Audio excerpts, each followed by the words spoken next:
The crystal chamber floated in the darkness of space, its walls glowing with soft blue light. Inside, thousands of alien beings sat in perfect circles around a central platform.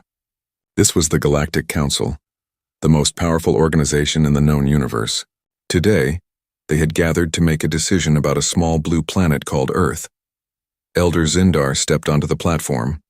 His tall gray body moved with the confidence of someone who had lived for 800 years. His large black eyes scanned the crowd as he activated the holographic display. A three-dimensional image of Earth appeared above his head, slowly rotating to show its oceans and continents. "Council members," Zindar began, his voice echoing through the chamber. "We have completed our study of this world. The inhabitants call it Earth. They are a primitive species that has barely learned to leave their own planet." The image changed to show human cities, their buildings reaching toward the sky. Then it showed human vehicles moving on roads and finally, primitive rockets launching into space.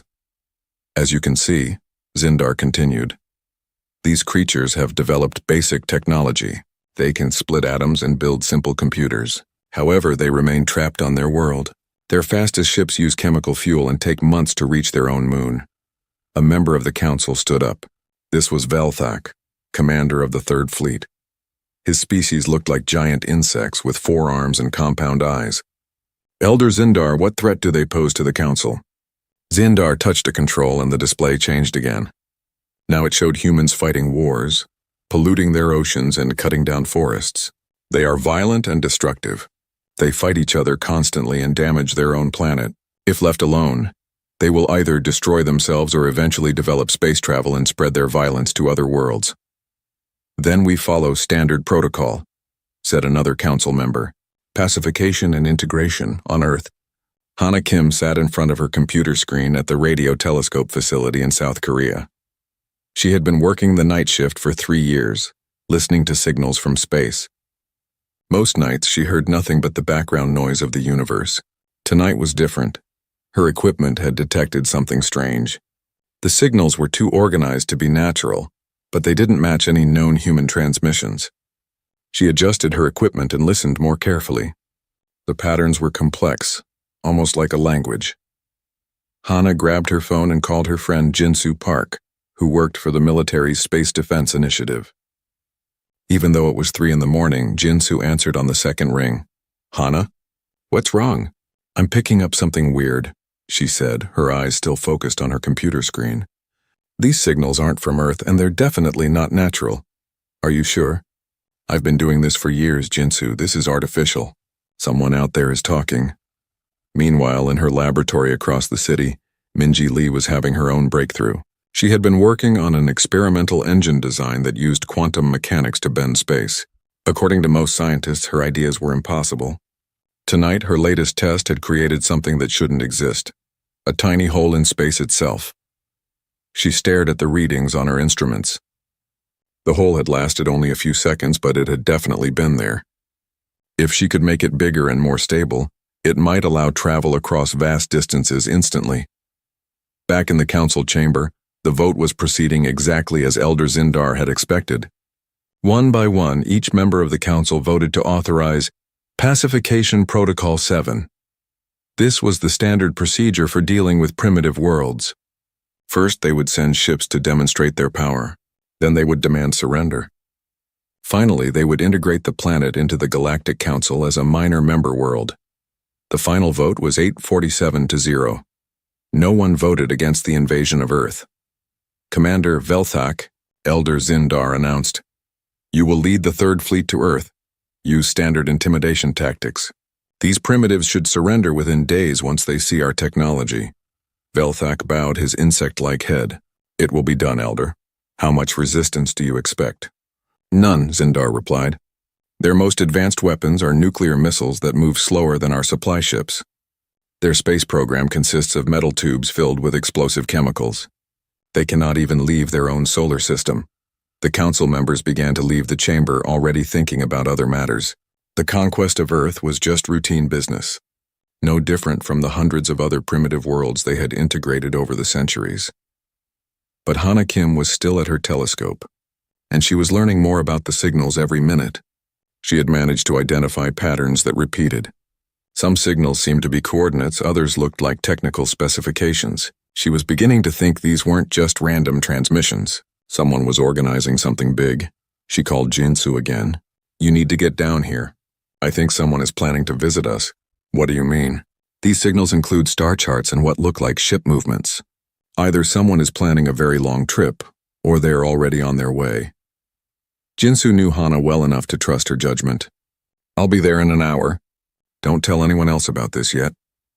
As Jinsu drove through the empty streets toward the telescope facility, he thought about the implications. If Hana was right, humanity was about to make first contact with an alien civilization, but something about her tone suggested this might not be a friendly visit. At the same time, 3 days' travel from Earth, Commander Velthak's fleet was already moving. The third fleet consisted of 200 ships, each one larger than anything humans had ever built. Their hulls were made of materials stronger than any Earth metal, and their weapons could destroy cities from orbit. Velthak reviewed the battle plan as his ships approached the solar system. First, they would position themselves around Earth to show their power. Then they would broadcast a surrender demand in the local language. The humans would see that resistance was impossible and give up immediately. He expected the entire operation to be finished within a week. But as his ships entered the outer edge of the solar system, Velthak's sensors detected something unexpected. The space around Earth wasn't empty.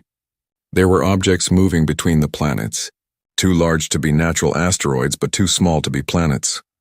"Scan those objects," he ordered his science officer. "Sir, they appear to be artificial structures, but according to our intelligence, this species cannot build anything in space larger than small stations." Velthak looked at the data again. Either their intelligence was wrong, or the humans had been hiding their true capabilities. On Earth, Hana had just made another discovery. The alien signals had stopped. The space around her planet had gone completely quiet. "They're here," she told Jinsu. The invasion of Earth was about to begin. Commander Velthak stared at the display screen showing Earth's solar system. His compound eyes could process multiple images at once, but what he was seeing didn't make sense. The space between Earth and its moon was filled with structures that shouldn't exist. Science Officer Kralvin, "Explain these readings," Velthak commanded. The smaller alien checked his instruments again. "Sir, I'm detecting at least 40 large structures in Earth's orbit. They're made of metal and appear to be operational. But our intelligence report said this species could barely reach their own moon." Velthak felt the first touch of doubt. In 300 years of conquest, primitive species had never surprised him. They always followed the same pattern: crude rockets, basic weapons, and complete helplessness when faced with Galactic Council technology. On Earth, Hana Kim was working faster than she ever had in her life. Her radio telescope was now connected to a network of similar devices around the planet. She had contacted colleagues in 12 countries, and they were all seeing the same thing. Ships were appearing at the edge of the solar system. "Jinsu, you need to see this," she called to her friend, who was standing behind her watching the data scroll across her screen. Jinsu Park looked at the numbers. As a military strategist, he understood what they meant. "How many ships?" "At least 200. Maybe more. They're big, Jinsu. Really big." Jinsu pulled out his secure phone and made a call. "General, this is Major Park. We have a situation." "I need to speak with Admiral Kang immediately." While Jinsu made his call, Hana continued to monitor the alien fleet. The ships were moving slowly, taking positions around Earth. It looked like they were surrounding the planet. But Hana noticed something else. The ships were following predictable paths as if they were following some kind of standard procedure. She began to record everything, looking for patterns. 20 minutes later, Jinsu returned. "The Admiral is on his way. He's bringing some people you need to meet." "What kind of people?" "The kind who have been expecting this day for a long time." Across the city, Minji Lee was still in her laboratory, unaware of what was happening in space above her. She had spent the entire night working on her quantum engine, trying to understand what had happened during her test. The brief hole in space had given her new ideas about how reality worked. She was so focused on her calculations that she almost missed the emergency broadcast that appeared on every screen in the building. The government was asking all scientists to report to emergency stations. Something about a national security situation. Minji grabbed her research notes and headed for the door. As she drove toward the government facility, she wondered if her quantum experiment had somehow caused a problem. But when she arrived, she found scientists from every field being brought together. Admiral Kang was a small, quiet man who had spent 40 years in the space program. When Hana met him, she was surprised by how calm he seemed. "Ms. Kim," he said, "show me what you found." Hana displayed her data on the main screen. 212 ships, all positioning themselves around Earth. They're using formation patterns that suggest military organization. Admiral Kang nodded. "They're following Pacification Protocol 7. How do you know that?" The Admiral looked at Jinsu, who nodded. "Ms. Kim, what I'm about to tell you is classified at the highest level. We've known about the Galactic Council for 30 years. Hana felt her world shift. "What?" "In 1995, we intercepted our first alien transmission. Since then, we've been monitoring their communications and learning their languages. We know about their government, their military, and their standard procedures for dealing with primitive worlds." Minji Lee arrived at the facility just as Admiral Kang was explaining the situation to Hana. When she heard about alien ships surrounding Earth, her first thought was about her quantum engine experiment. "Admiral," she interrupted, "I think I might have something that can help." Everyone turned to look at the young physicist. Admiral Kang had heard about her work but hadn't expected to meet her today. "What do you have, Dr. Lee?" "I've been working on quantum space manipulation. Last night I created a stable micro-wormhole. If I can scale up the technology, we might be able to do things these aliens don't expect." Above Earth, Commander Velthak was preparing to begin standard intimidation procedures. His fleet was in position, and his communications officer was ready to broadcast the surrender demand. "Begin transmission," Velthak ordered. The message went out in what the aliens believed was Earth's primary language. It was a simple demand: surrender immediately or face destruction. The transmission included visual displays of the alien fleet's weapons to show Earth's helplessness. But instead of panic or immediate surrender, something unexpected happened. Hana Kim's radio telescope network picked up the alien transmission and began analyzing it immediately. Within minutes, she had identified the language structure. It was similar to other alien communications she had been studying for hours. More surprising to the aliens, Earth responded. The response came not from governments or military leaders, but from a radio telescope facility in South Korea. The message was transmitted in perfect galactic standard, the language used by the Council for official communications. "Greetings to the Galactic Council fleet," the message began. "This is Dr. Hana Kim speaking for Earth. We have been monitoring your approach for the past 18 hours. We have also been studying your communications protocols for several years. We are aware of Pacification Protocol 7 and your intentions regarding our planet." On the command ship, Velthak's communication officer stared at his equipment. "Sir, this is impossible. They're using perfect galactic standard. Our intelligence said they didn't know we existed." The Earth transmission continued. "We understand that you believe Earth to be a primitive world suitable for integration into your council. We respectfully disagree with this assessment. We suggest a different approach." Velthak felt something he hadn't experienced in centuries: confusion. Primitive worlds didn't respond to intimidation with diplomatic messages in perfect galactic standard. "How long have they been monitoring our communications?" he asked his intelligence officer. "Unknown, sir. According to our data, they should not have been capable of detecting our transmissions at all." Hana Kim continued her transmission. "We propose a meeting to discuss the terms of contact between our species. We have representatives prepared to negotiate. However, we should inform you that Earth is not as defenseless as your intelligence suggests." As if to prove this point, something appeared on Velthak's sensors that made him step backward. Objects were materializing around his fleet. Ships were uncloaking themselves, ships that had been invisible until this moment.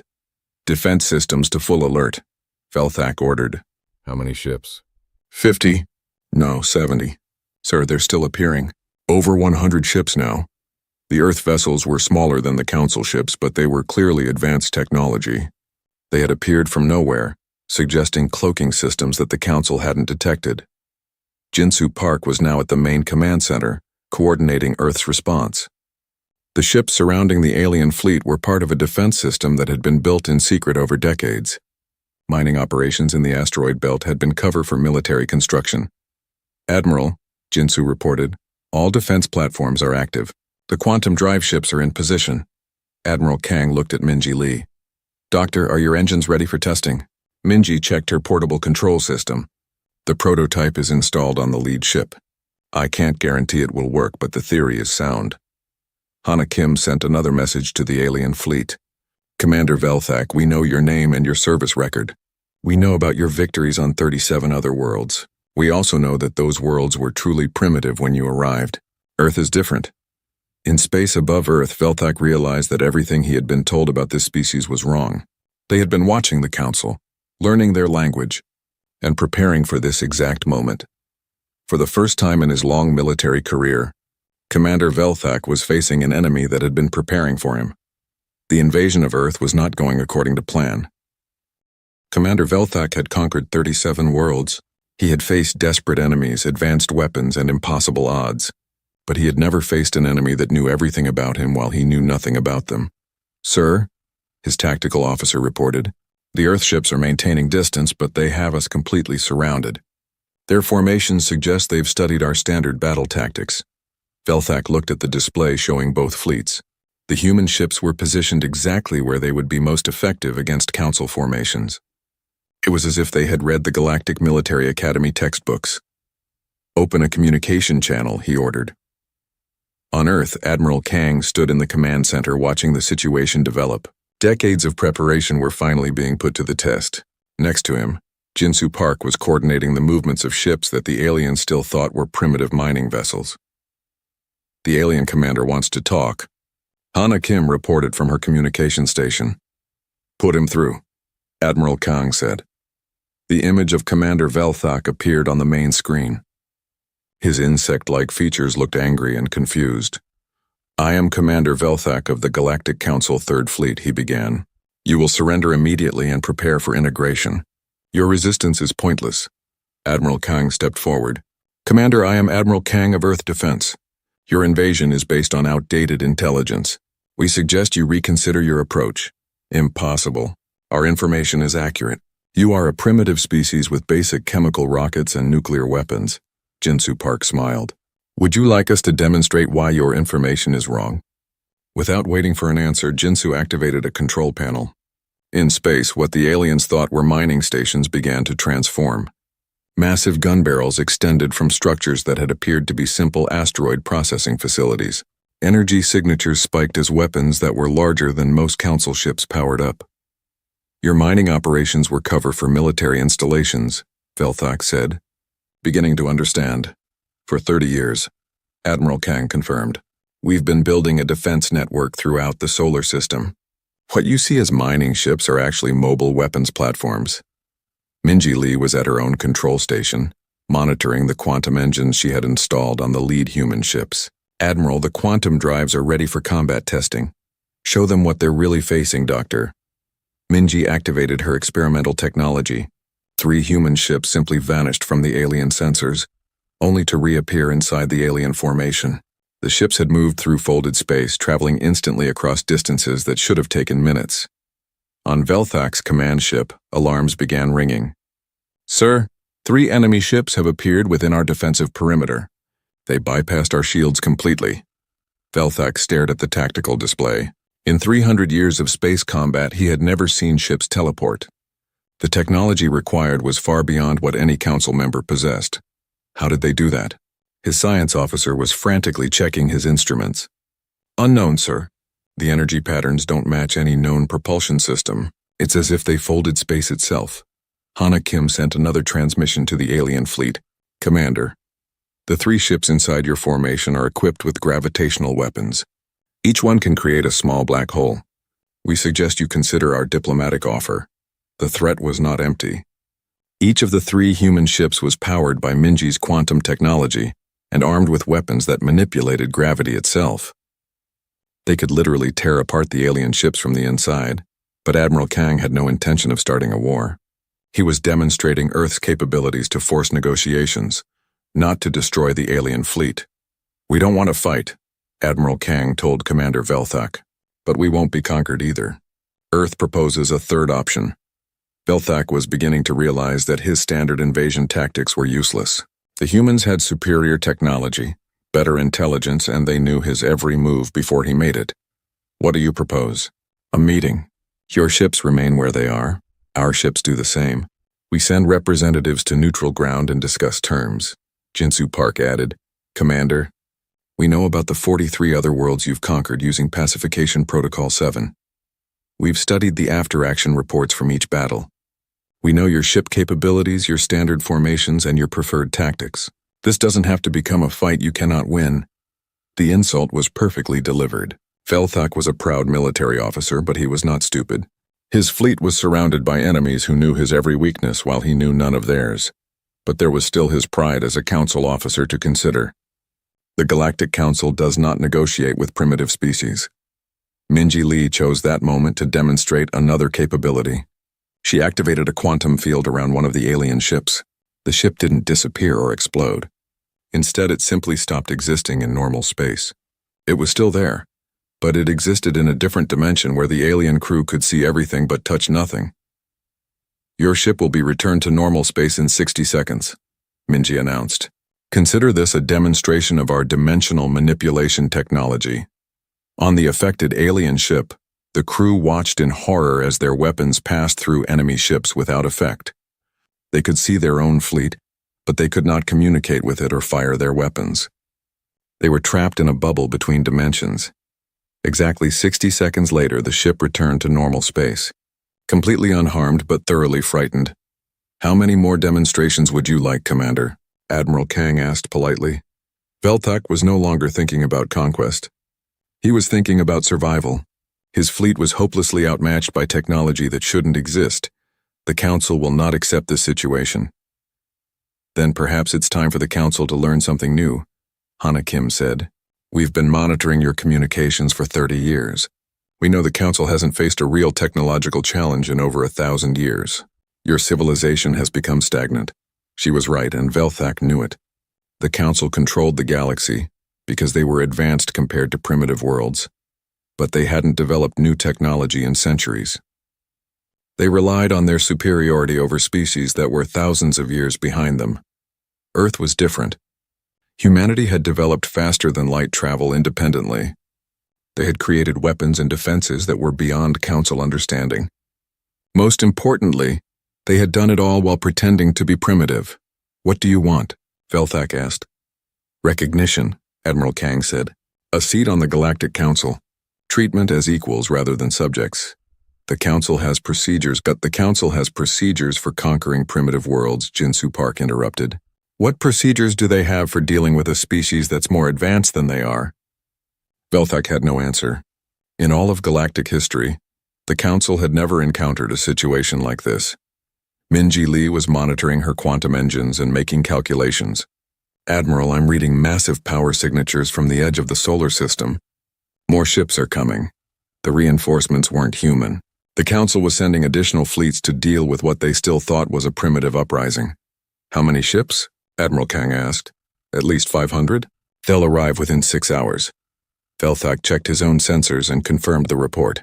You cannot fight the entire Council Navy. Admiral Kang looked at his staff and smiled. Commander, you still don't understand. We're not planning to fight them. We're planning to convince them. How? Jinsu Park activated another control. Throughout the solar system, thousands of hidden platforms revealed themselves.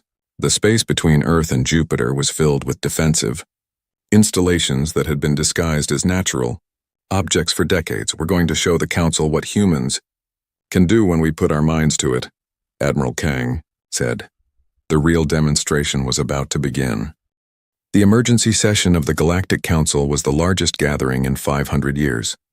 Elder Zindar stood at the center of the crystal chamber, but his usual confidence was gone. Reports from Commander Velthak had reached the Council 3 hours ago, and nobody could believe what they were hearing. You're telling us, said Council Member Draktar, that a primitive species defeated the Third Fleet without firing a shot? They didn't defeat us, Elder Zindar said, trying to maintain some dignity. Commander Velthak is negotiating a strategic withdrawal. The humans surrounded his entire fleet and demonstrated technology we don't possess, another council member said. That sounds like defeat to me. The council chamber filled with angry voices. For the first time in 1,000 years, a Galactic Council fleet had been stopped by the species they were trying to conquer. Worse, the humans had done it easily. Above Earth, Commander Velthak was learning more disturbing facts about his enemies. The human ships were not just advanced. They were using technology that violated everything the Council knew about physics. "Sir," his science officer reported, "I've analyzed their quantum engines. They're manipulating space-time itself. The mathematics shouldn't work, but somehow it does." Velthak looked at the readings. The human ships could appear anywhere instantly, phase between dimensions, and create gravitational fields strong enough to tear apart planets.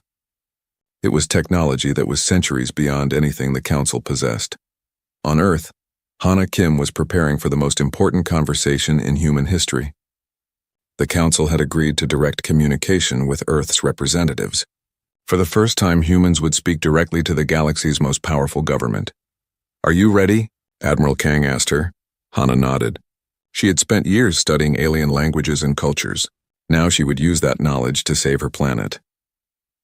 The communication channel opened and Elder Zindar's image appeared on the screen. His tall gray form looked imposing, but Hana could see fear in his large black eyes. "I am Elder Zindar of the Galactic Council," he began. "You will explain how your species acquired advanced technology." "Good afternoon, Elder Zindar," Hana replied politely. "I am Dr. Hana Kim representing Earth. We developed our technology the same way every species does, through research, experimentation, and a lot of hard work." "Impossible. Our intelligence shows your species discovered space travel only decades ago," Hana smiled. "Your intelligence is based on what we wanted you to see. We've been aware of galactic civilization for 30 years. We've been monitoring your communications, studying your technology, and learning about your government." The council chamber fell silent. The humans had been watching them for decades without being detected. "How?" Elder Zindar demanded. "You sent probe ships to our solar system every few years," Hana explained. "We captured several of them and reverse-engineered your technology. But we didn't stop there. We improved it." Minji Lee stepped forward to join the conversation. "Elder Zindar, I'm Dr. Minji Lee. I lead our quantum research division. Your probe ships used basic faster-than-light drives. We studied them and developed something better. What you call quantum manipulation is impossible," Elder Zindar said. "Only if you limit yourself to three-dimensional thinking," Minji replied. "We learn to work in 11 dimensions. It opens up possibilities you've never considered." On the council ship, Commander Velthak was receiving reports that made the situation even worse. His scanners were detecting thousands of hidden installations throughout Earth's solar system. The humans had been building defenses for decades while pretending to be primitive. "How many defensive platforms?" he asked his tactical officer. "Over 3,000, sir. They're disguised as asteroids, comets, and space debris. The entire solar system is a fortress." Meanwhile, Jinsu Park was coordinating Earth's response to the incoming Council reinforcements. 500 ships were approaching the solar system, expecting to face a primitive species with basic weapons.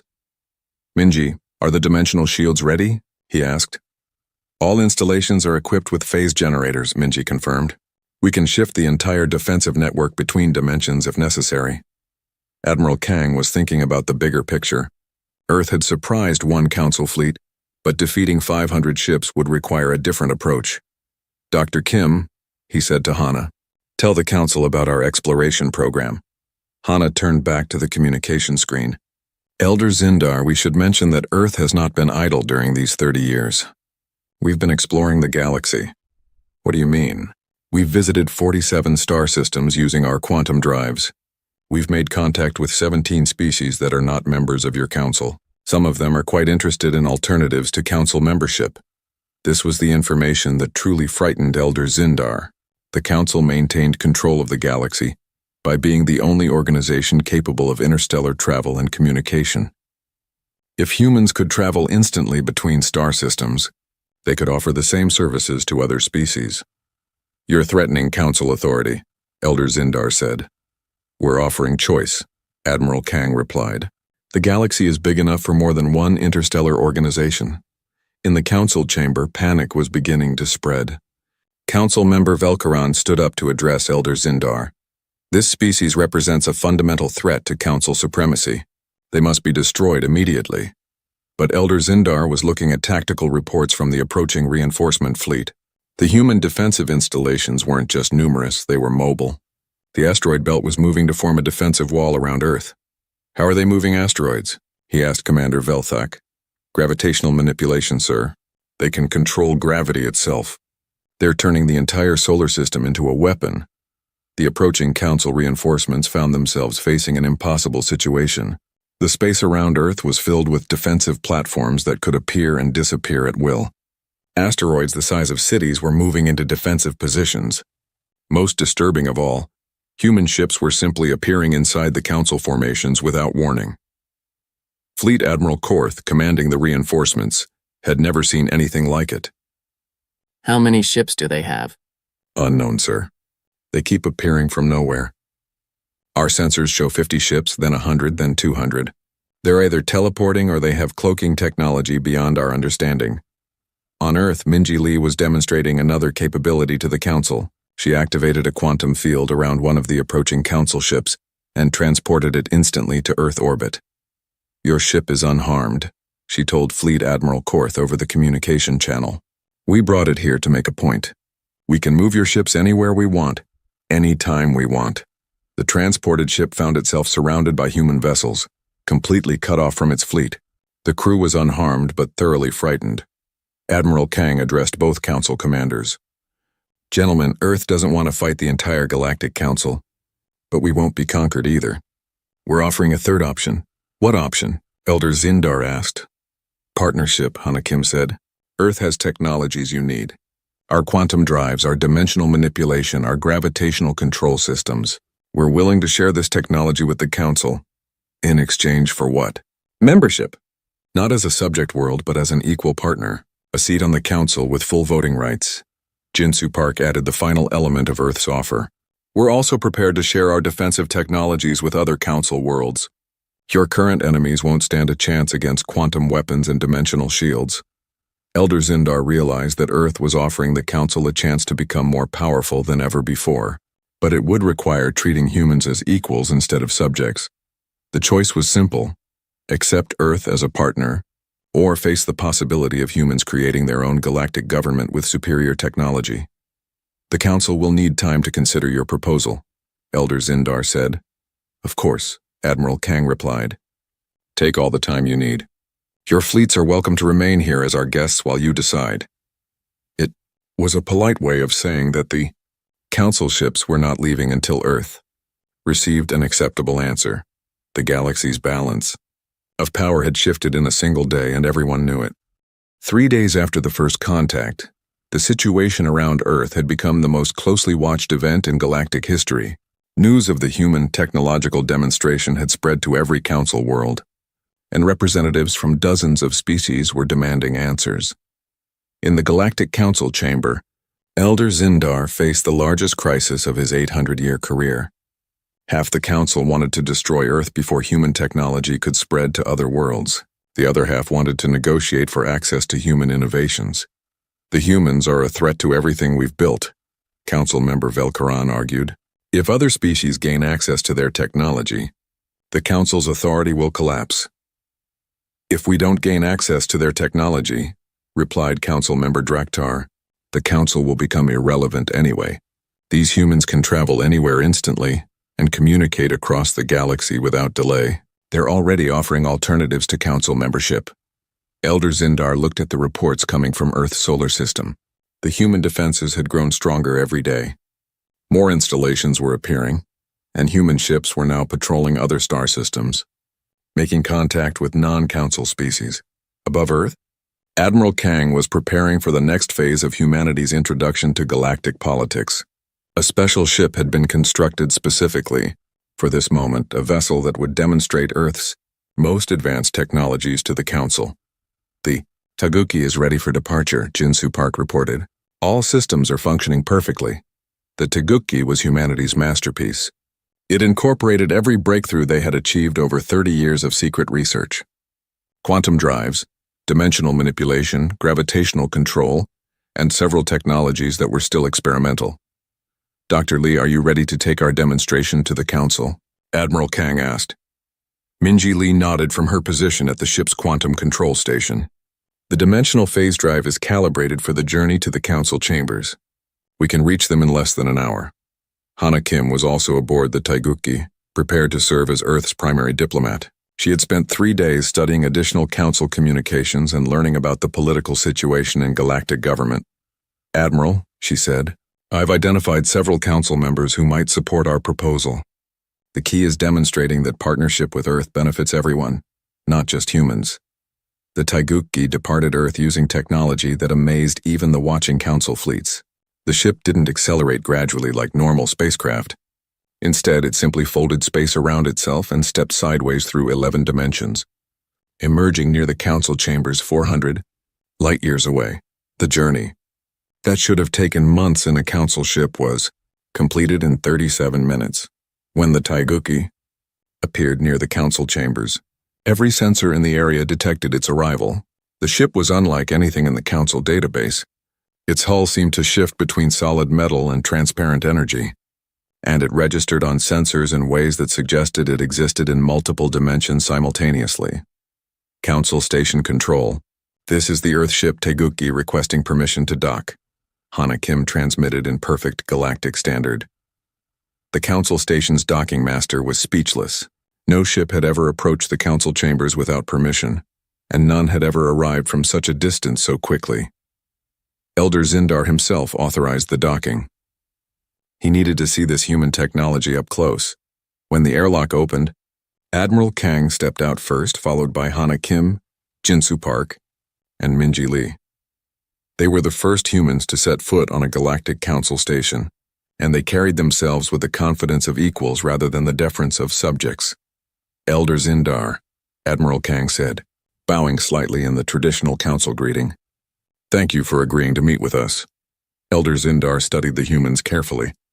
They looked fragile compared to most galactic species, but their technology suggested they were anything but weak.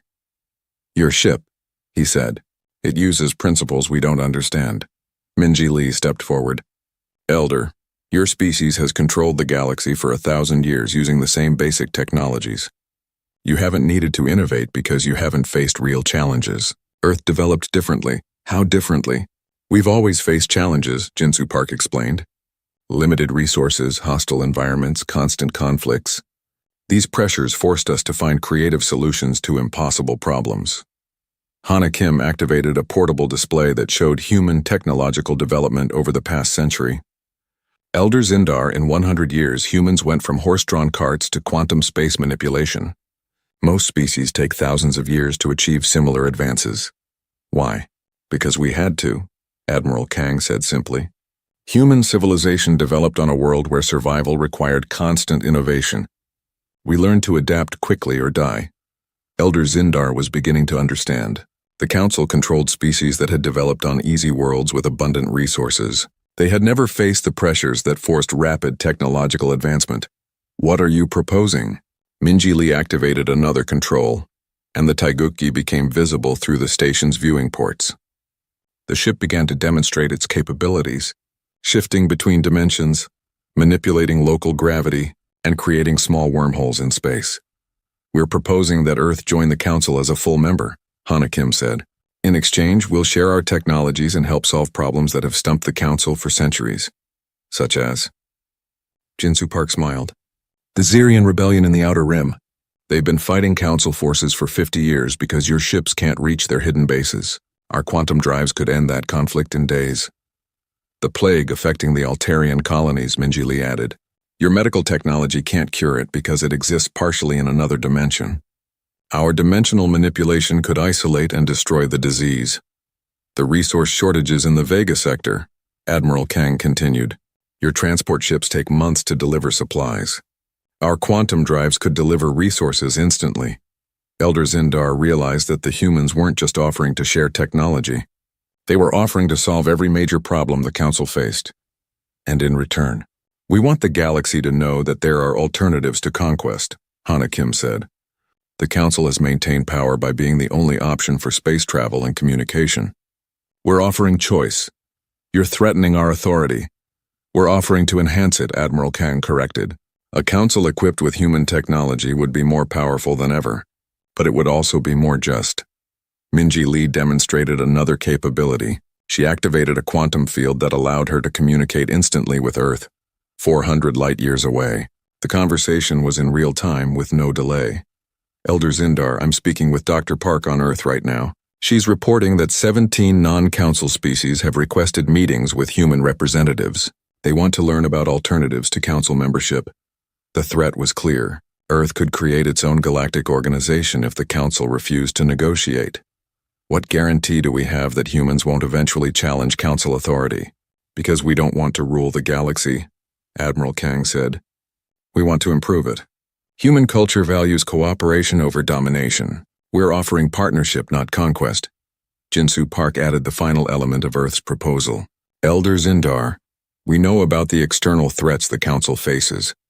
The machine intelligences beyond the galactic rim, the hostile dimensions that sometimes break through into normal space, the ancient weapons platforms that activate randomly. Our technology could help the Council deal with these challenges.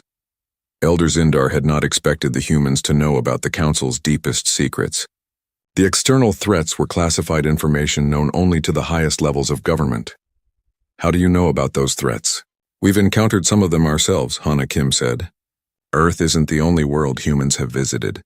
We've been exploring dangerous regions of space that Council ships avoid. And we've learned how to fight things that exist outside normal reality, Minji Lee said. Our dimensional technology works against enemies that phase between universes. For the first time in the conversation, Elder Zindar looked hopeful. The Council had struggled with external threats for centuries, always forced to retreat or evacuate worlds when faced with truly alien dangers. You can fight the phase entities? We can do more than fight them, Admiral Kang said. We can prevent them from entering our dimension in the first place. Elder Zindar realized that Earth wasn't just offering to join the Council. They were offering to save it from threats that had seemed impossible to defeat. The decision was becoming clear, but it would require the Council to accept something they had never accepted before, an equal partner instead of a subject species. I will present your proposal to the full Council, Elder Zindar said. Thank you, Hana Kim replied. We hope this is the beginning of a new era for galactic civilization.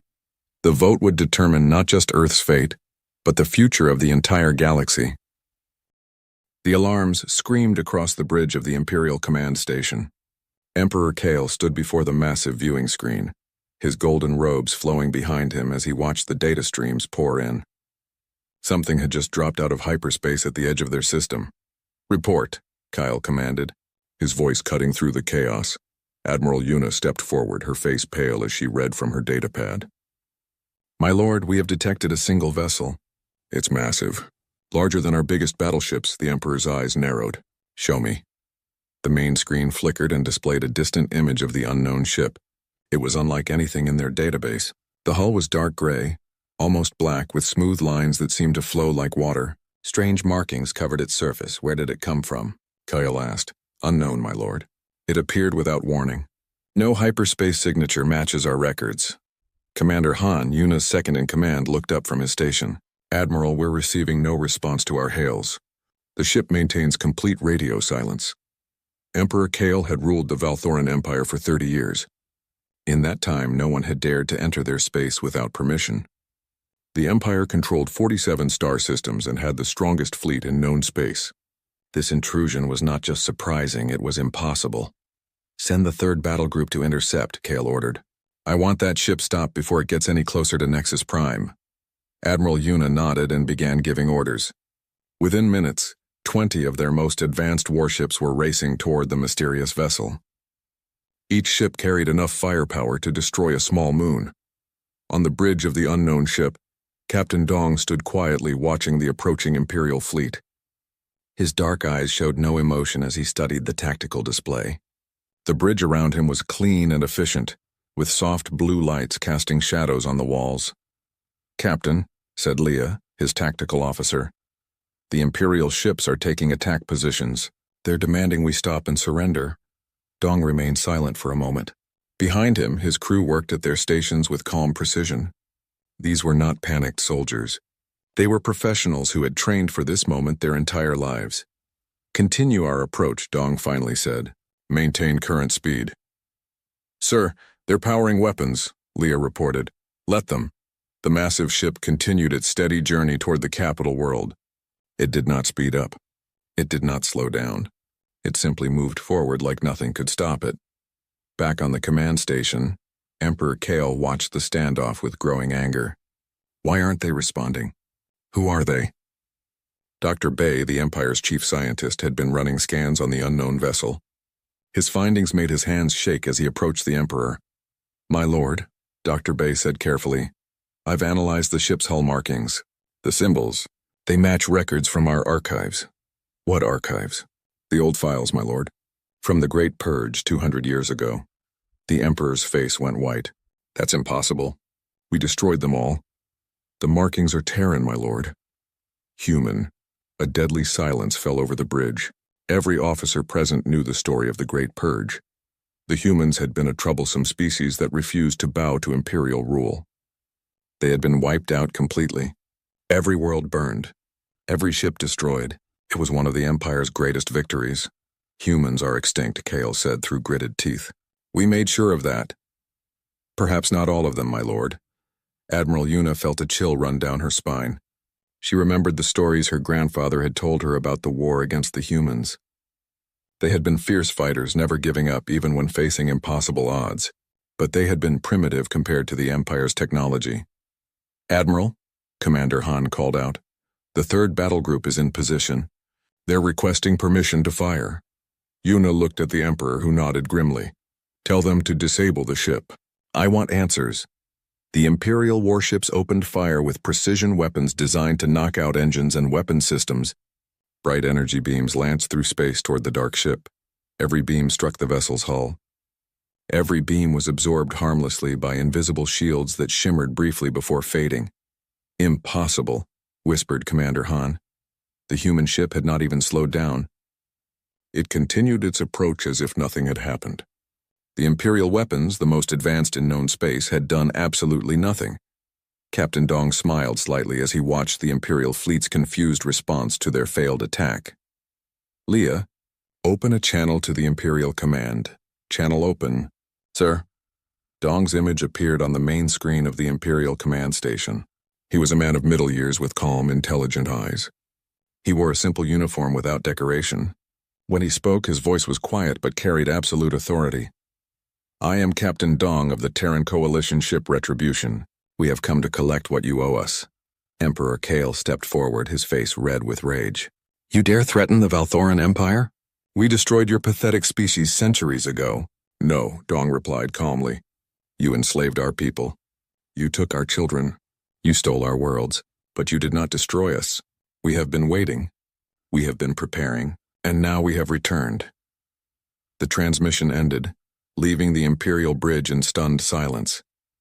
Admiral Una stared at the screen where the human captain's face had been. Something about his eyes had disturbed her deeply. They were not the eyes of a conqueror or a madman. They were the eyes of someone seeking justice. My lord, she said quietly, if they survived all this time, if they've had 200 years to prepare, silence. Kale snapped. One ship cannot threaten our entire empire. Send the entire Fifth Fleet. Destroy that vessel immediately. But even as he gave the order, the Emperor felt a cold fear growing in his chest. The human ship was still approaching Nexus Prime. Its weapons were still unknown, and somewhere in the back of his mind, he remembered old stories about human stubbornness and their refusal to surrender. On the Retribution, Captain Dong watched the Imperial fleet scrambling to position more ships in their path. He had known this moment would come. Every human aboard his ship had dreamed of it. Their ancestors had died for this chance. Leah, how long until we reach optimal position? 6 hours, Captain. And the other ships? Standing by, sir. Waiting for your signal, Dong nodded. The Empire thought they faced one ship. They had no idea what was really coming for them. The Retribution continued its steady approach toward the heart of the Empire that had tried to destroy humanity. Behind its dark hull, revenge waited patiently for the right moment to strike. The Fifth Fleet moved into position around the human ship like hunters surrounding dangerous prey. Admiral Una stood on the bridge of her flagship, watching the tactical display with growing unease. 200 ships now surrounded the single human vessel, yet something felt terribly wrong. Admiral, Commander Han reported. All ships are in position. We have the alien vessel completely surrounded. Yuna nodded, but kept studying the enemy ship. Its design was unlike anything she had ever seen. The hull seemed to absorb light rather than reflect it. No visible weapons ports, no obvious weak points. It was as if the ship had been designed by minds that thought completely differently from their own. Scan results? She asked. That's the problem, Admiral. Our scanners can barely penetrate their hull. Whatever material they're using, it's not in our database. The ship appears to be roughly 3 kilometers long, but we can't determine crew size or internal layout. 3 kilometers. That made it larger than their biggest dreadnoughts. Yet it moved through space with a grace that defied its massive size. Emperor Kale's voice crackled over the communication system. Admiral Yuna, you have permission to destroy that ship. Use whatever force necessary. Yuna hesitated. Something about the human captain's words bothered her. We have come to collect what you owe us. What could that mean? Sir, she said into her communicator. Perhaps we should attempt communication first. Learn what they want. They want to threaten the Empire, Kale replied angrily. That is all we need to know. Destroy them. But before Yuna could give the order, her communications officer looked up with surprise. Admiral, we're receiving a transmission from the alien ship. They're requesting to speak with you directly. Put it through. Captain Dong's face appeared on the main screen. His calm expression had not changed, despite being surrounded by an entire fleet. Admiral Yuna, he said, I believe we should talk. You are in no position to make demands, human, Yuna replied, though something in his tone made her curious rather than angry. I am not making demands. I am offering you truth. Your empire has built itself on lies.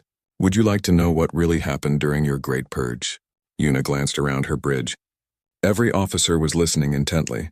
Stories of the Great Purge were taught in every Imperial school, but they were always brief.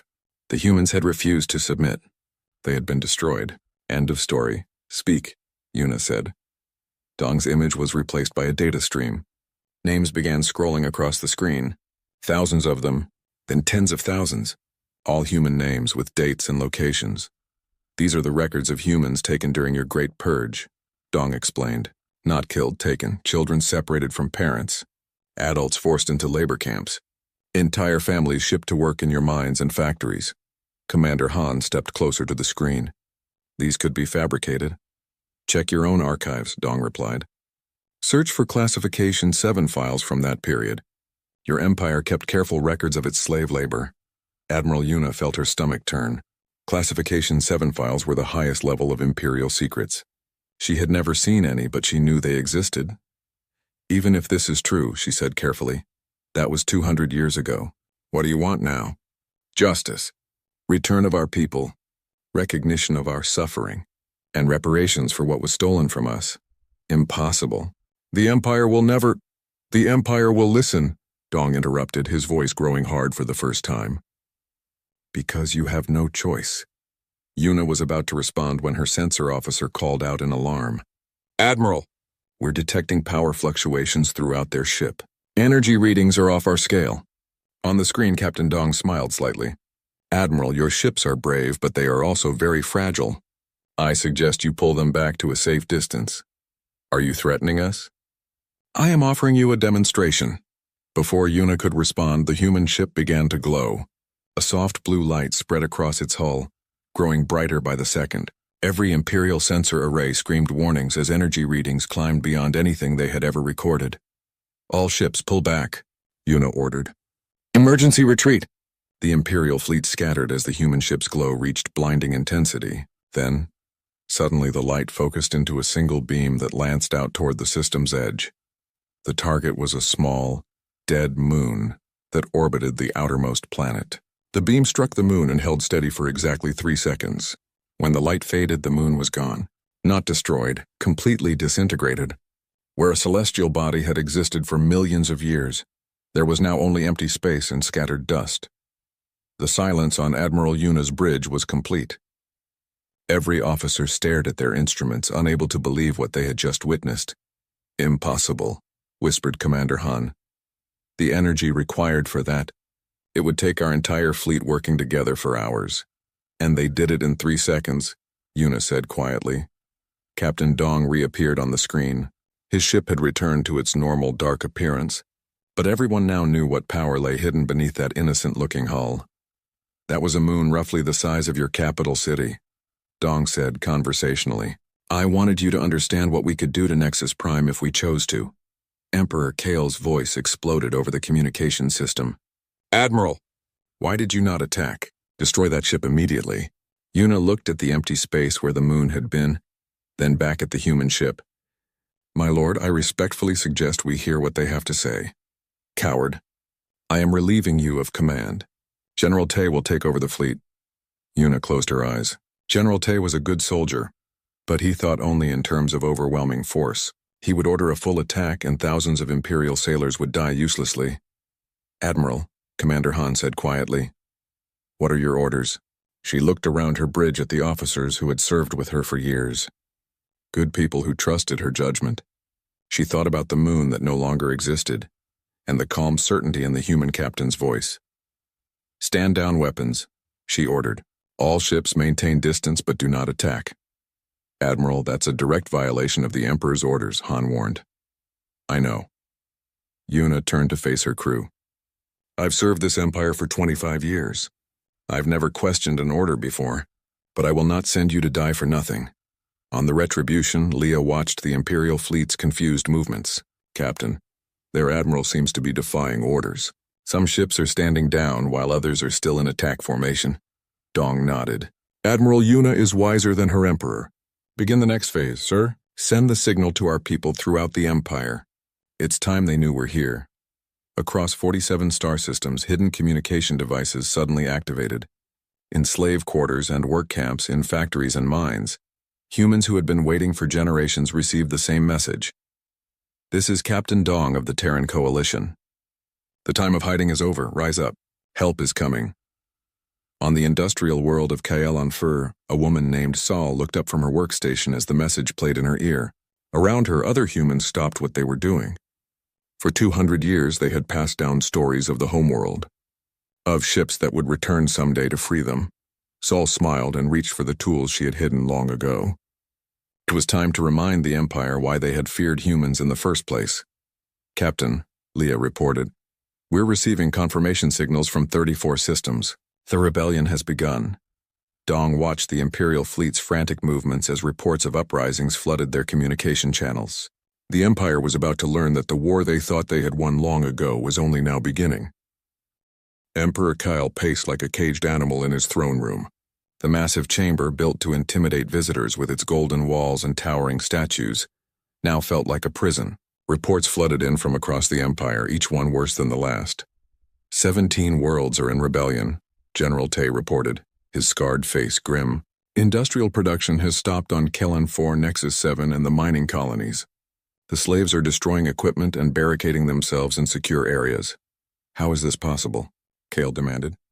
We controlled these populations for 2 centuries. Dr. Bay stepped forward nervously.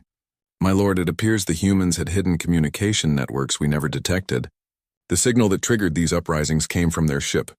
General Tay slammed his fist on the table. One ship? We're letting one ship destroy our empire. Perhaps, said Minister Locke, the Empire's chief advisor, we should consider their demands. If they truly have evidence of illegal enslavement, illegal? Kyle whirled on him. We are the Empire. We define what is legal. Yes, my lord, but the Galactic Council can burn with the rest of them. Kyle turned to General Tay. Take command of every ship in the system. I want that human vessel destroyed within the hour. General Tay grinned. He was a simple man who believed every problem could be solved with enough firepower. It will be my pleasure, my lord. As the general rushed away to take command, Dr. Bay approached the Emperor with a data pad. My lord, I've been studying the weapon they used to destroy the moon. The energy signature is unlike anything in our science, meaning their technology is far beyond ours, perhaps centuries ahead. If they've had 200 years to develop in secret, Kyle grabbed the scientist by his robes. Are you saying we cannot defeat them? I'm saying we don't understand what we're facing. Meanwhile, on the bridge of the Retribution, Captain Dong watched the Imperial fleet reorganizing under General Tay's command. The Admiral's ship had been pushed aside, and now a massive battleship was taking position at the center of the formation. Captain, Leah reported, the new Imperial commander is General Tay. He's ordering all ships to attack position. What do we know about him? Brutal but effective. He led the suppression of the Altair Rebellion 15 years ago. No prisoners were taken. Dong's expression hardened. Then he's exactly the kind of leader this empire deserves. The Imperial fleet now numbered over 300 ships. Every vessel the Empire could gather was moving into attack formation around the lone human dreadnought. It should have been overwhelming force against impossible odds. "Sir," asked Leah, "should we contact the fleet?" "Let them know we're not alone." "Not yet. Let them make the first move." On Kaelan 4, Sewell crouched behind an overturned mining cart as Imperial guards fired energy weapons down the corridor. Around her, dozens of human workers had barricaded themselves in the main processing facility. "Saul," called out Min, a young man who worked in the ore refineries. "The guards are calling for reinforcements. We can't hold them off much longer." Saul checked her improvised weapon, a mining laser rigged to overload and explode. "We don't need to hold them off. We just need to destroy the processing equipment." She had been planning this moment her entire life. Her grandmother had told her stories about Earth, about humans who lived free under open skies. Those stories had kept hope alive through generations of slavery. "Is it true?" Min asked. "Are there really human ships coming?" "The message came from Captain Dong himself," Sol replied. "Our people kept their promise. They came back for us." An explosion echoed through the facility as the guards blasted through another barricade. Saul knew they only had minutes left. "Min, take the others and secure the main reactor. If we're going down, we're taking this whole facility with us." Back in space, General Tay stood on the bridge of his flagship, the Destroyer, and studied the tactical display. The human ship sat in the center of his formation like a trapped animal. "All ships report ready," his aide announced. "Target their engines first," Tay ordered. "I want them crippled, not destroyed. The Emperor wants prisoners." "Sir, Admiral Yuna is requesting permission to speak with you." "Denied. She had her chance." Tay smiled coldly. "Begin the attack." 300 Imperial warships opened fire simultaneously. The space around the Retribution lit up like a miniature star as thousands of energy beams converged on the human vessel. For a moment, the human ship disappeared entirely behind the brilliant light of the attack. General Tay watched with satisfaction as his fleet poured enough firepower to level a continent into their target. "Cease fire," he commanded after 30 seconds. The weapons fell silent, and the light faded. General Tay expected to see debris, maybe a crippled Hulk-leaking atmosphere. Instead, the Retribution hung in space exactly as before. Its dark hull showed no damage, no scorch marks, no signs that it had been attacked at all. "Impossible," whispered Tay's aide. "Sensors," Tay barked. "Damage report." "No damage detected, sir. Their shields absorbed everything." General Tay felt something cold settle in his stomach. His entire fleet had just fired everything they had at one ship, and they might as well have been throwing rocks at a mountain. On the Retribution, Captain Dong had not even moved during the attack. The ship's shields had handled the Imperial firepower so easily that the bridge crew barely noticed. "Shall we return fire, Captain?" Leah asked. "No, but I think it's time they understood what they're really facing." Dong touched a control on his command chair. Throughout the ship, systems that had been hidden began to activate. The Retribution had not come alone to this system. It had simply arrived first. Around the Imperial fleet, space began to shimmer. One by one, human ships materialized out of nothing. They had been there all along, hidden by cloaking technology the Empire couldn't even detect. First 10 ships appeared, then 20, then 50. Within minutes, over 100 human vessels surrounded the Imperial fleet. Each one was as advanced as the Retribution, bristling with weapons the Empire had never seen. General Tay stared at his tactical display in horror. His fleet was now outnumbered and outgunned by an enemy with technology far beyond their understanding. "Sir," his communications officer said shakily, "we're receiving a transmission from the human ship." Captain Dong's face appeared on the main screen. His calm expression had not changed, but his eyes now held the promise of judgment. "General Tay," Dong said quietly, "you have one chance to surrender. Order your ships to stand down and we will show mercy." "Never," Tay snarled. "The Valthuran Empire does not surrender to anyone." "Then you have chosen poorly." The transmission ended. Around the Imperial fleet, the human ships began to move into attack formation, their weapons powered up with the same blue glow that had destroyed the moon. On Kaelan 4, Sewell heard the guards breaking through the final barricade. She closed her eyes and thought about the stars her grandmother had described. Soon she would see them herself, but instead of weapons fire, she heard something else, the sound of the guards screaming in fear. Their voices faded as they ran away. "Sol," Min called out excitedly. "Look outside." Sol ran to the window and looked up at the sky. High above the planet, lights were moving among the stars. Ships were fighting, and for the first time in her life, the humans were winning. "They came," she whispered. "They really came." In space above, the liberation of humanity had begun. The first human ship to fire was the TCS Vengeance, commanded by Jin. Her target was General Tay's flagship, the massive dreadnought that had led the attack on the Retribution. The blue energy beam struck the Imperial ship's shields and tore through them like paper, but the beam didn't destroy the ship. Instead, it shut down every system aboard. Lights went dark. Engines died. Weapons powered down. The mighty destroyer became a floating piece of metal in seconds. "Precise targeting," Captain Dong said approvingly as he watched the battle unfold. "Disable, don't destroy. We're not here for revenge, we're here for justice." Across the battlefield, the human fleet moved with deadly efficiency.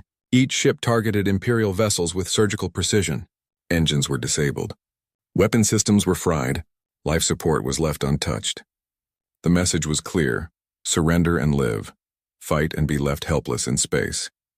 General Tay found himself trapped on a dead ship, emergency lighting casting eerie shadows across his bridge. His proud fleet was being systematically dismantled by an enemy that could have destroyed them all in minutes.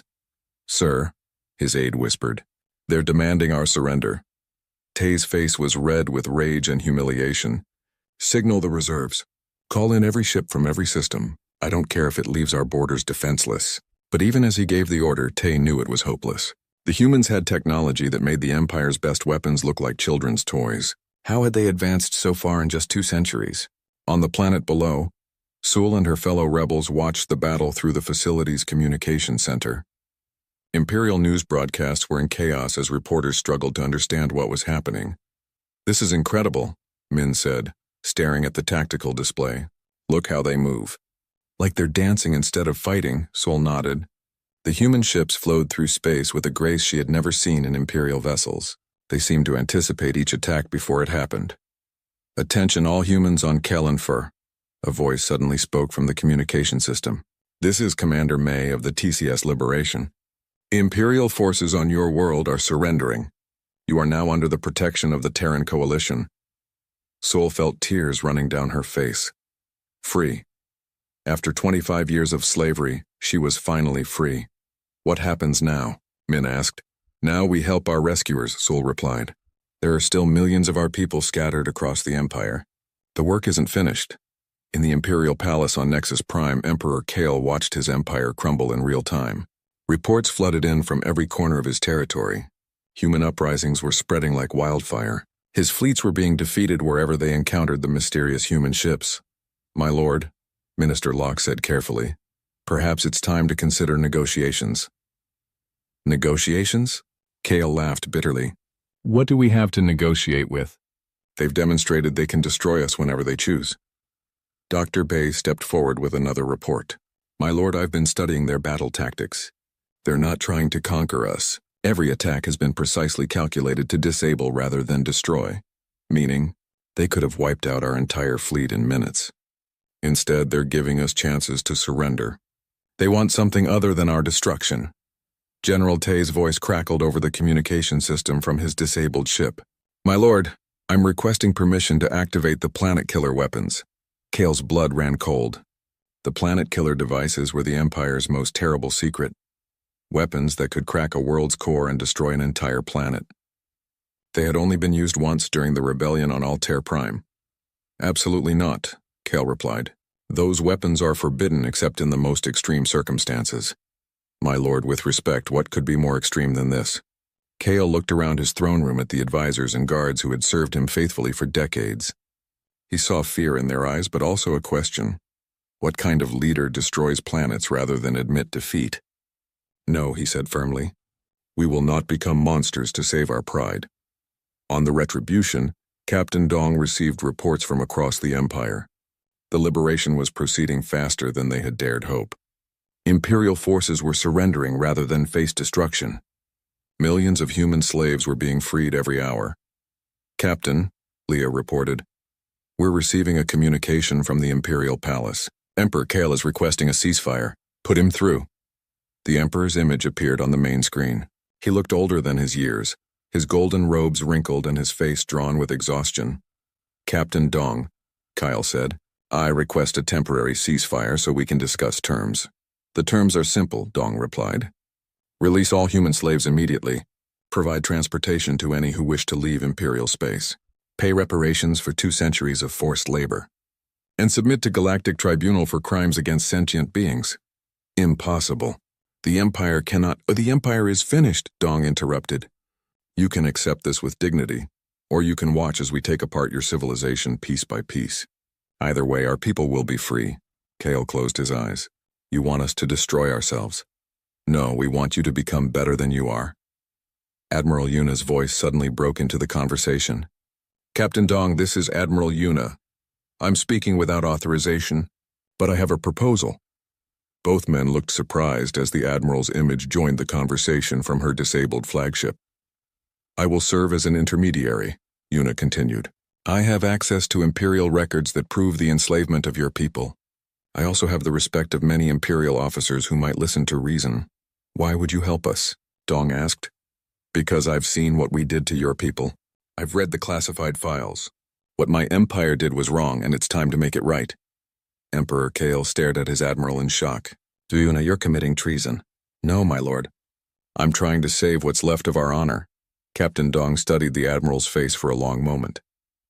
He saw sincerity there and shame and a desperate hope for redemption. "Very well," he said finally. "Admiral Yuna, you will help coordinate the release of our people. In return, we will allow Imperial forces to withdraw peacefully from liberated worlds." "And after?" Yuna asked. "After we rebuild both our civilizations." On Kalon 4, Sol stood on the landing platform as the first human transport ships arrived. They were beautiful vessels, sleek and gleaming white. Nothing like the dark warships that had defeated the Imperial fleet. "Sol," called Dr. May as she stepped off the lead transport. "I've heard about your leadership here. We need people like you to help coordinate the evacuation." "Evacuation?" Sol asked. "Are we leaving?" "Only those who want to. Some humans may choose to stay and help rebuild these worlds into something better. Others will want to return to human space and see the stars our ancestors dreamed of." Sol looked up at the sky where human ships moved like guardian angels between the stars. For the first time in her life, she had a choice about her future. "What's it like?" she asked. "Human space?" Dr. May smiled. "Free, we'll show you if you want to see." Sol nodded. She would help with the evacuation first, make sure every human who wanted to leave could do so safely. But then she would finally see the stars her grandmother had told her about. The empire that had enslaved humanity for 2 centuries was falling apart, but something better was rising to take its place. The age of human freedom had begun. 3 weeks after the first battle, the Valthoran Empire was a shadow of its former self. On 47 worlds, humans walked free for the first time in 2 centuries. Imperial governors had fled or surrendered. The great slave camps that had powered the Empire's economy stood empty. Admiral Yuna stood in the conference room aboard the Retribution, surrounded by maps showing the liberation progress. Across from her, Captain Dong reviewed reports from the Coalition fleet commanders. "Sector 7 is completely secure," reported Commander Jin via hologram. "The last Imperial garrison surrendered this morning. We've evacuated over 2 million humans from the mining colonies." "Excellent work," Dong replied. "Any resistance?" "Minimal. Most Imperial forces are more interested in getting home alive than fighting a war they can't win." Admiral Yuna looked up from her datapad. "Captain, I have some concerns about the Outer Rim territories. Several Imperial commanders there are refusing to surrender. They've cut off communication and declared independence." "Pirates and warlords," Dong said with distaste. "They think the Empire's collapse means they can carve out their own kingdoms. What do you intend to do about them? Clean them up?" "One by one, if necessary." Dr. Bay, who had requested permission to study aboard the human ship, raised his hand nervously. "Captain, if I may ask, how many ships do you really have?" Dong smiled slightly. "Enough. But surely there must be limits to your resources.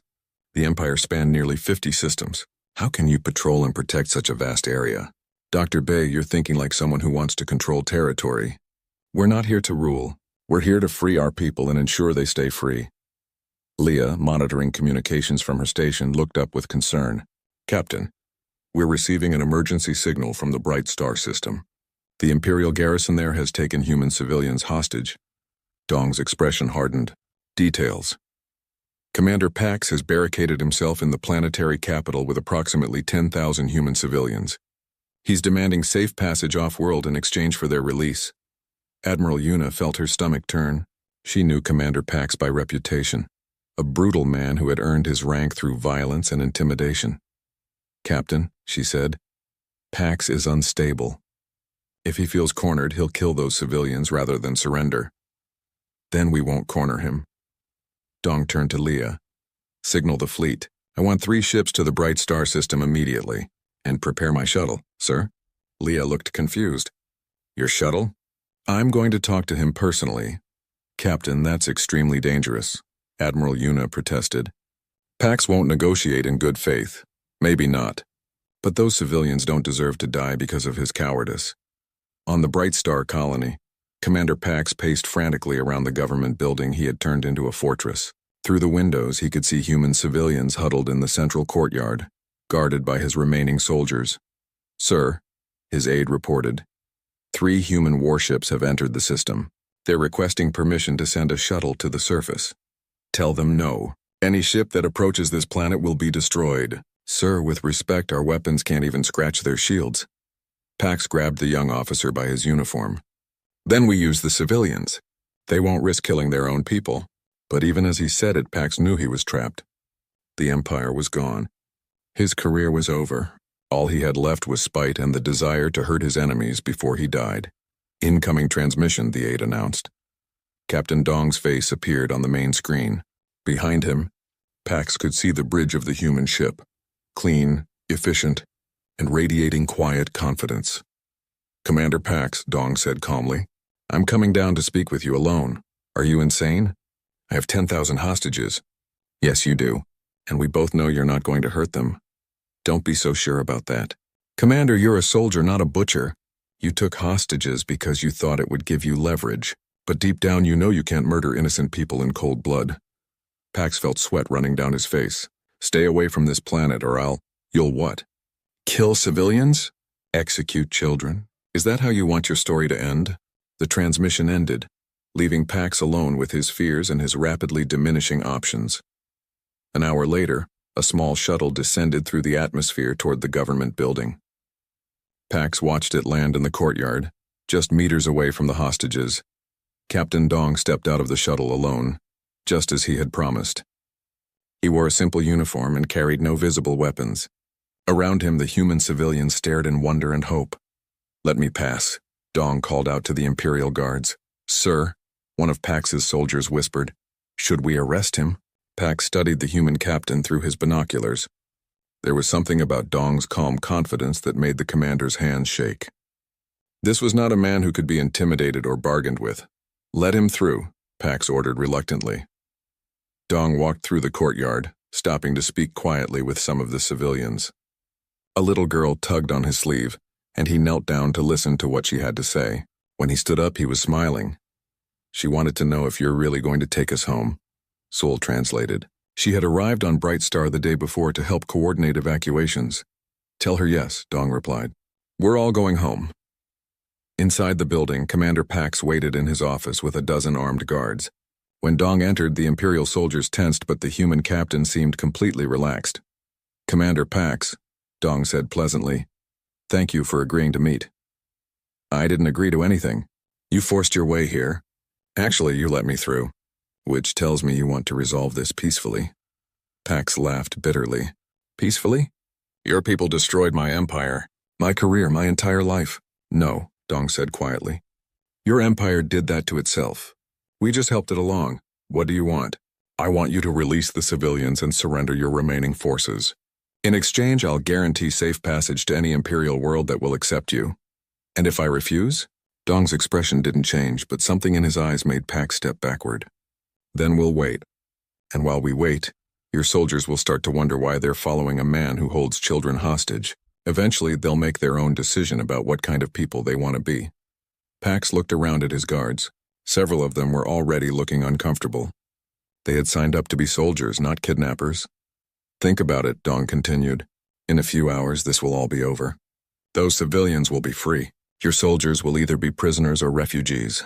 The only question is whether you'll be remembered as someone who chose honor in the end, or someone who threatened children because he was afraid. Commander Pax closed his eyes. Outside, he could hear the voices of the hostages, humans talking quietly among themselves, parents comforting their children, people who had survived 2 centuries of slavery and now dared to hope for freedom.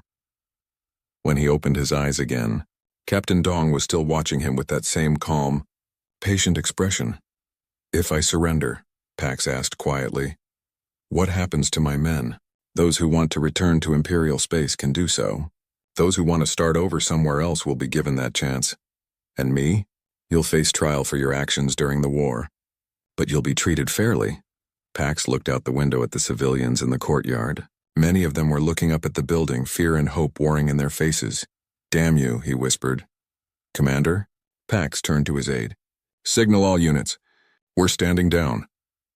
The last act of resistance in the Bright Star system ended not with violence but with a broken man finally finding his conscience.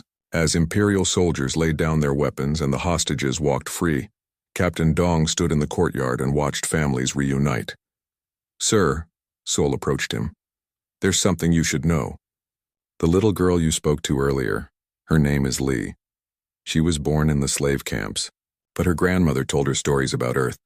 She wants to become a starship captain like you." Dong smiled and looked around at the celebrating humans. "Then we'd better make sure she has stars to explore."